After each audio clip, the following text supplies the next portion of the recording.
Bienvenue à tous sur ce tutoriel sur comment mesurer l'efficacité énergétique de votre site web. Aujourd'hui, c'est un problème très important que vous devez prendre à bras-le-corps puisqu'on considère que le numérique est responsable de plus de 4% des gaz à effet de serre.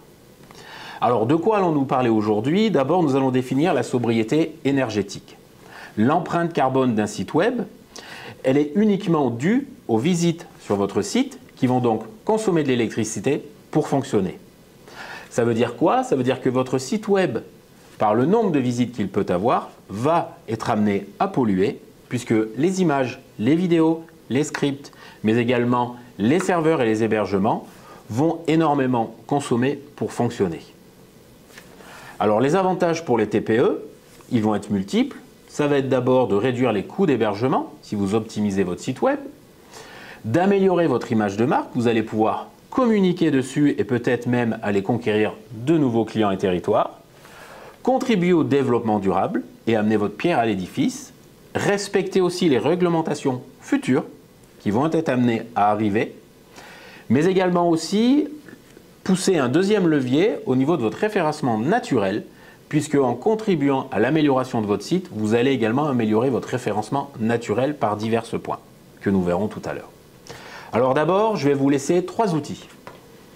Deux outils qui vont vous permettre de mesurer votre empreinte carbone. Donc il y a Website Carbon Calculator qui va vous donner également des conseils en plus de la note sur votre impact.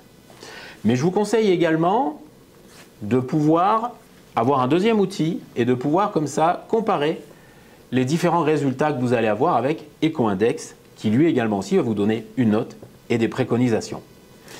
Et en dernier lieu, ensuite, vous pouvez tout à fait faire labelliser votre site avec Green Web Check qui va vous permettre d'avoir un badge que vous allez pouvoir afficher pour complètement assumer votre démarche éco-responsable. Alors, comment réussir aujourd'hui à avoir des bonnes pratiques pour avoir un site qui consomme moins? Ça va être tout simplement d'optimiser les images, puisque ce sont des fichiers qui vont énormément prendre de la ressource. Donc, pensez à réduire la taille, le poids, peut-être à les redimensionner, à les compresser. Essayez de faire minimiser aussi votre script par rapport à vos lignes de code. Vous pouvez aussi également mettre en cache certains éléments pour pouvoir gagner en temps de chargement. Donc ça, savoir avec votre développeur ou des extensions qui sont dédiées. Vous pouvez aussi choisir un hébergeur écologique avec un vrai engagement au niveau de sa politique. Vous pouvez également sensibiliser les visiteurs de votre site avec notamment un mode économie d'énergie. Et de la même manière qu'on a parlé de mise en cache, vous pouvez aussi vous servir d'un CDN pour diffuser votre contenu plus largement à travers le monde pour encore une fois réduire le temps de chargement des pages.